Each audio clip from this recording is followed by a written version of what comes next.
হালুয়া এবং রুটি সবার অনেক পছন্দ, তাই না?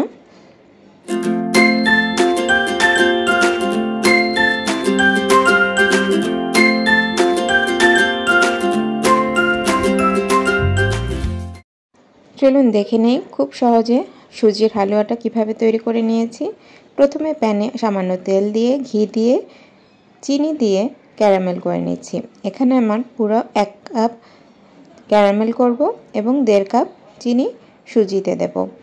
ক্যারামেলটা এই রকম হয়ে গেলে আমি সুজিটা এর মধ্যে দিয়ে দেব। যে কালারের আপনারা রাখতে চাবেন সেই কালার দেবেন। সুজিটা যদি আপনি সাদা রাখতে চান এই কাজ অবশ্যই করবেন না, আর যদি কালারফুল করতে চান তাহলে এটা করবেন।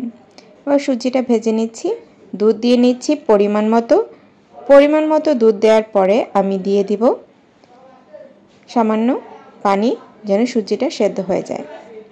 সামান্য লবণ দিয়ে দিলাম এবং চিনি দিয়ে দিলাম স্বাদ মতো চিনিটা দেবেন। মিষ্টিটা চেক করতে থাকবেন এবং খুব সুন্দর করে নাড়তে থাকবেন। এমনভাবে নাড়তে থাকবেন যেন কোনোভাবেই প্যানে না লেগে যায়। সুজিটা নাড়তে নাড়তে খুব সুন্দর করে আবার একটু মিষ্টিটা চেক করে চিনি দিয়ে নেব। চিনিটা আবারও ভালো করে, দেখতেই পাচ্ছেন আমি কিন্তু চেক করছি আর নেড়ে যাচ্ছি।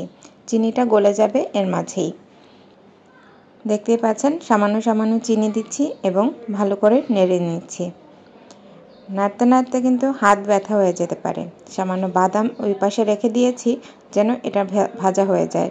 এই পর্যায়ে আমার ভাজা শেষ। আমি সার্ভিং ডিশে গরম গরম থাকতেই কিন্তু ঢেলে নেব। খুব সুন্দর করে বাদামগুলো ভেজে নিচ্ছি। এটা যত ভাজবেন ততই শক্ত হবে। আপনারা নরমও রাখতে পারেন, সেটা অন্যরকম হবে, কিন্তু আমি শক্ত করেছি। সার্ভিং ডিশে গরম থাকতেই হাত দিয়ে ভালো করে বাদামগুলো প্রেস করে এভাবে সাজিয়ে নেবেন এবং সুজিগুলো খুব সুন্দর করে সাজিয়ে নেবেন। হাতের সাহায্যে আমি সমান করে দিচ্ছি।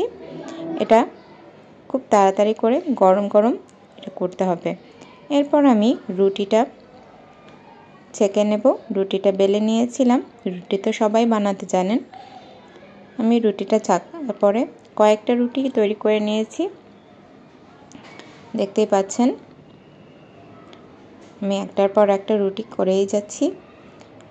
রুটি দিয়ে সুজির হালুয়া সবাই খুব পছন্দ করবে। আপনারা তৈরি করে বাসায় সবাইকে নিয়ে এনজয় করবেন। রুটিগুলো নরম হওয়ার একটা পদ্ধতি হচ্ছে খুব সুন্দর করে রুটিগুলো ভাজতে হবে এবং ফুলকো ফুলকো হতে হবে। এবং সুজিটা যখন আপনি সেট করতে দেবেন, সুজিটা অর্ধেক ঠান্ডা হওয়ার পরে এরপর আপনারা কাটবেন। একদম ঠান্ডা হওয়ার পরে কাটতে গেলে ওটা ভেঙে যেতে পারে। তো রুটি ছাকা শেষ আর হালুয়াও কেটে নিয়েছি, দেখতেই পাচ্ছেন। খুব সুন্দর করে সাজিয়ে পরিবেশন করে দিলাম। আপনারা তো জানেন আমি খুব সুন্দর করে পরিবেশন করতে খুবই ভালোবাসি। তো পাশে থাকলে খুশি হব। ধন্যবাদ। আজকের মতো বিদায়।